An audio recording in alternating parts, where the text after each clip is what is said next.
Okay, today I got to experience some really fun and unique memories, primarily surrounding musical instruments. As some background, I've played piano for, I can't even remember, probably over 18 years at this point, since I was in 5th grade right about. So some time ago, maybe I think 2 weeks ago, I went to my friend's share house for the first time.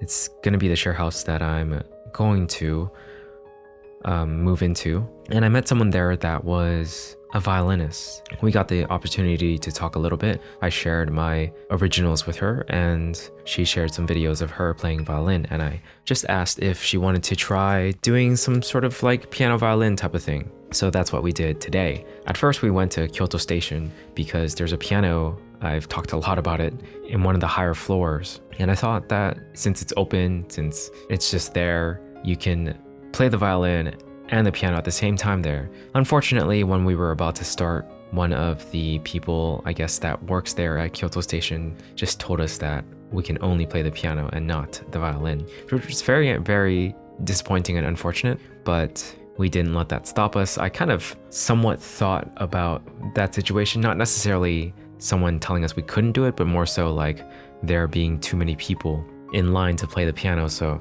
we would have to get off and on and off and on. That would be kind of annoying. So what we ended up doing is just taking the train station from Kyoto to Shijo, and there's a place that she knows of that she called to ask if there were available practice rooms. Luckily there were, and we did our thing just for 1 hour, and also we had no plan, so that was definitely one thing we learned for next time, since we're gonna try this again, is to just basically go in knowing what we're gonna play and try it together. I still think it was actually really fun. She just showed me a piece that had a violin and piano part. Actually, at first it was just a piano piece, and she went one of her favorite piano pieces, which I currently can't remember the name for, but it was a bit tough to sight read since it was in G flat major. I'm not used to reading that key. Either way, I did my best with 2 or 3 pieces where I did some sight reading, and then we tried out some pieces I already knew, which were Howl's Moving Castle, the merry-go-round theme,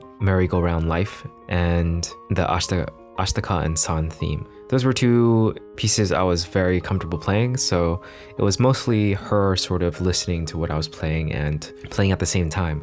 And for me, that was extremely, extremely fun. I have not done that in a very, very long time. I've done that with one friend back then in high school where I wasn't as good, and for him, he no longer plays the violin. I think at the time he didn't really play it much to begin with, so it was kind of like, it was fun, but it was not to this level, and I thought that today was just really, really awesome and refreshing in a way, because I think for musical instruments, or just practicing musical instruments, there is a lot of time spent alone, especially when you're playing the piano, because the piano is a pretty solo instrument overall. I mean, most are, but sometimes you can play in a band, in an orchestra, all that stuff, practice together in that way.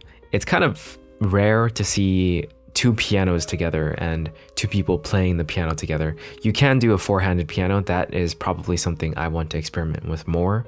I've done it before with my piano teacher at some point. I actually took lessons from Kyle Landry for a little bit, and we did some 4-hand piano stuff. That was super fun. So after today's experience of just playing together, and she was incredible, like amazing, like just able to keep up with key changes, able to keep up with just stuff that she didn't necessarily know fully yet. So that to me is awesome. I was definitely impressed. And afterwards we ate some sushi together. She's more familiar with Kyoto than I am because she's Japanese and everything and knows the area way more, so that was cool. And after that was a very, very interesting experience, something I've never done in my life, which is go to karaoke just to hang out with my friend who is practicing violin in the karaoke place. That was like very, very interesting. And luckily it was pretty cheap, just like I think $6 for 2 hours. So I didn't mind it whatsoever. Free drinks, I guess, as in like water and soda and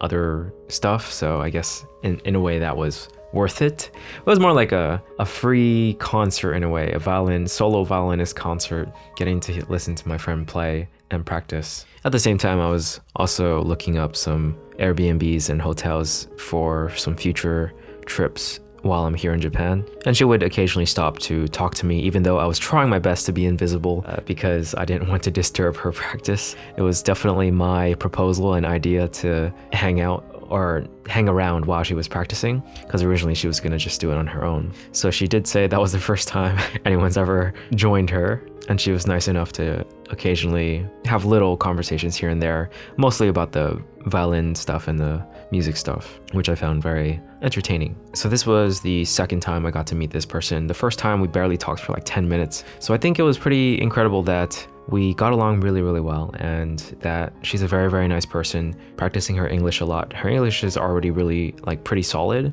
Definitely can fully understand her when she talks in English. I think that's also a detriment to me because I don't really speak much Japanese when I talk to Japanese people who can speak English, because they most of the time speak English. I guess I need to be a bit more proactive in requesting my Japanese friends talk more in Japanese so that I can practice more. But she was very grateful for and appreciative that I helped her out with just learning new vocabulary. There were a lot of new vocabulary that she learned today, so glad I could help in that front as well. And I think the lesson for this day is that I'm learning, I guess confirming more than learning, that having that experience with music where I get to interact with other people and not just make it a solo thing is very, very refreshing and nice, and something that I know I've sought before, but I never really get that experience very often. And whenever I do have it, it just feels different and fun and good, and something I know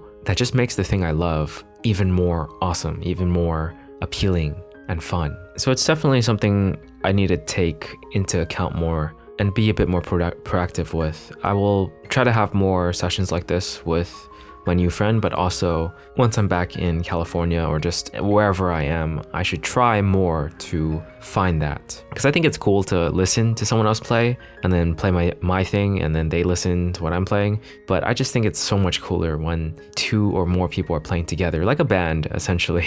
It's pretty much a band, I guess. It all just boils down, the summary is like, oh, I want to be a part of something similar to a band. It doesn't even have to be a band, it just has to be like people who love playing their instruments and we're just playing stuff together. And that's pretty much it. But I'm really, really glad I got to have this experience. I'm glad my new friend was willing to come out and play with me, even though we were basically strangers beforehand. Definitely a very unique and fun day. And this was Sunday, February 11th, 2024. Okay, that's all. Catch you guys in the next one.